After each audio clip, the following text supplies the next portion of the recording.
വ്യക്തിത്വത്തെ നെയ്തെടുക്കുന്നു. JBC, ബിന്ദുസ്, അൽത്തോബി, JB കമ്പനി ഉൽപ്പന്നം, ഈറോഡ്. ക്വിറ്റ് അനങ്ങന്മല, സേവ് അനങ്ങന്മല എന്ന മുദ്രാവാക്യമുയർത്തി പനമണ്ണ AUPS AMPLS സ്കൂൾ വിദ്യാർത്ഥികൾ. Quit Ananganmala, save Ananganmala, save us എന്ന മുദ്രാവാക്യമുയർത്തി Panamanna AUPS, Panamanna AMLPS, വരൂട് AMLPS, വരൂട് AUPS, വരൂട് KPS MM VHSS എന്നീ വിദ്യാലയങ്ങളിലെ 1000 കുട്ടികളും 100 അധ്യാപകരും PTA ഭാരവാഹികളും ചേർന്ന് വിദ്യാർത്ഥി ശൃംഖല തീർത്തു. പരിസ്ഥിതി പ്രവർത്തകൻ ശ്രീ U അയ്യപ്പൻ വിദ്യാർത്ഥി ശൃംഖല ഉദ്ഘാടനം ചെയ്തു.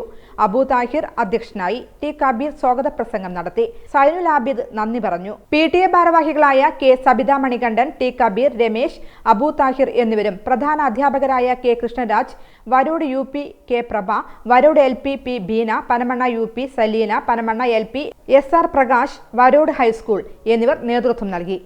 ഇവിടെ ഈ പറഞ്ഞ 5 സ്കൂളുകളിലെയും പ്രധാന അധ്യാപകർ ഇവിടെ എത്തിച്ചേർന്നിട്ടുണ്ട്. അവരും ആ സ്കൂളുകളിലെ അതത് വിദ്യാലയങ്ങളിലെ PTA കമ്മിറ്റിയുമാണ് ഇങ്ങനൊരു പരിപാടി സംഘടിപ്പിച്ചത്. അപ്പോൾ അടുത്ത ചോദ്യം, എന്താണ് ഇതുകൊണ്ട് ലക്ഷ്യം വയ്ക്കുന്നതെന്നാണ്.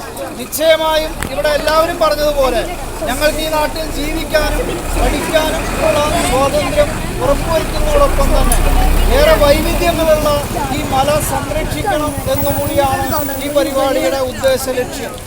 നിങ്ങൾക്കറിയാവുന്നതുപോലെ തന്നെ കേരളത്തിൽ ഏറ്റവും കൂടുതൽ ഔഷധ സസ്യങ്ങളുള്ള, ഏറ്റവും കൂടുതൽ ജൈവ വൈവിധ്യമുള്ള, അത്ഭുതപ്പെടുത്തുന്ന ഔഷധ സസ്യങ്ങളും നീരുറവയും സമ്പത്തുമുള്ള, പ്രകൃതി സമ്പത്തുമുള്ള ഈ അനങ്ങന്മല തുരന്നെടുത്ത് ചില സ്ഥാനിക താല്പര്യങ്ങളുടെ ഭാഗമായി മാറ്റപ്പെടുമ്പോൾ, അതൊരു മൊട്ടപ്പറമ്പായി മാറ്റപ്പെടുമ്പോൾ നിശ്ചയമായും അത് ചെന്നെത്തുക ഒരു ശവപ്പറമ്പായി മാറുന്ന അവസ്ഥയിലേക്കാണ് എന്ന് ഞങ്ങളെല്ലാവരും ഭയപ്പെടുന്നു.